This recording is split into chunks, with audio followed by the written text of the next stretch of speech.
Selamat datang dalam program Pendeta Menyapa Jumat Indah Menyambut Sabat.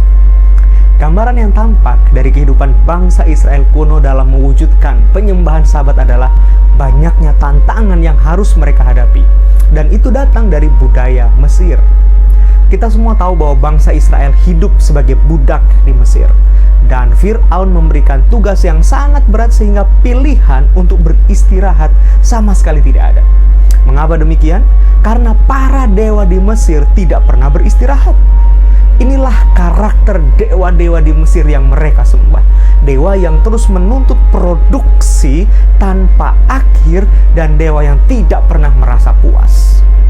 Ketika bangsa Israel menerima undangan Tuhan untuk diikat perjanjian sebagai bangsa yang merdeka dan keluar dari Mesir, maka tindakan pertama mereka, di mana ikatan perjanjian itu kemudian diterima, mereka akan pergi beribadah kepada Tuhan.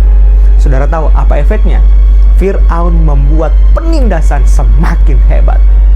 Bangsa Israel pasti sangat menderita. Saya yakin saudara pertanyaan ini muncul. Ikut Tuhan kok susah sih? Tetapi justru disitulah keajaiban Tuhan itu nyata. Bukan saja pada apa yang orang Israel lihat sebagai penyembah Tuhan, tetapi juga bagi orang-orang Mesir, khususnya Fir'aun. Satu persatu tulah datang untuk menghantam bangsa Mesir dan menunjukkan kepada mereka kedaulatan Allah Israel, bahwa dialah Allah yang layak untuk disembah, Allah yang perkasa, Allah yang mengatasi segala Allah-Allah yang disembah di Mesir. Saya yakin saudara pengalaman itu dialami juga oleh saudara-saudara dalam kehidupan saudara. Ketika tantangan penyembahan Sabat membuat saudara mengalami kesulitan dalam pekerjaan. Seperti Darrell Littrell. Dia adalah seorang anggota Advent sederhana yang bekerja di Dunkin Donuts di Amerika. Saudara tahu dia diberhentikan oleh pihak Dunkin Donuts karena dia menolak untuk bekerja pada hari Jumat malam dengan alasan kepentingan ibadah. Darrell berkata, "Ini adalah bagian dari keyakinan saya bahwa saya tidak dapat bekerja mulai dari Jumat malam saat matahari terbenam sampai dengan Sabtu malam ketika matahari terbenam." Tetapi tahukah saudara, selang beberapa waktu setelah pemecatannya, pemerintah Amerika justru menggugat pihak Dunkin Donuts yang memberhentikan Darrell Littrell.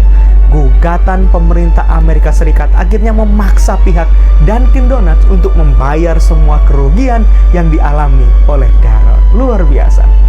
Seperti halnya Darrell, demikian juga Diego Arlinson. Di Brasil, nama Diego sangat terkenal karena Diego adalah seorang desainer kenamaan yang memenangkan anugerah mode terbaik selama bertahun-tahun.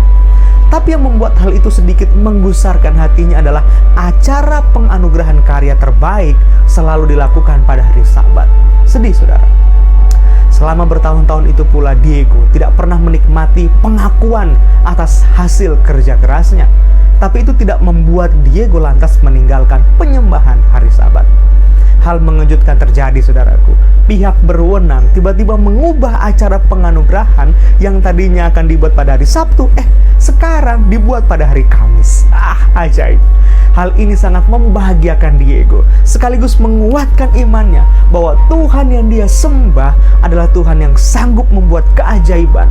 Tuhan yang sanggup membuka mata orang-orang banyak bahwa sesungguhnya dia adalah Tuhan Allah yang berkuasa dan layak untuk disembah.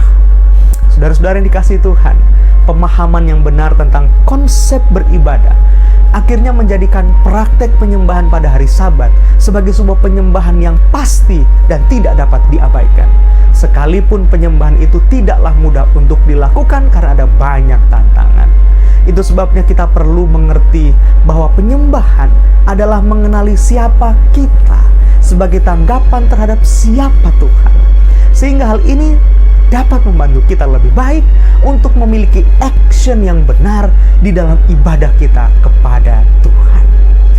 Seperti yang ditulis oleh Pinchas Pelly dalam bukunya The Jewish Sabbath, A Renewed Encounter. Dia katakan, "Tell me what your Sabbath is like, and I will tell you who you are and what kind of person you are." Saudaraku, saya yakin Sabat ini akan menjadi Sabat yang penuh dengan berkat. setelah kita diingatkan betapa pentingnya pemeliharaan Sabat di tengah-tengah tantangan pergumulan kehidupan kita. Selamat hari Sabat. Tuhan Yesus memberkati.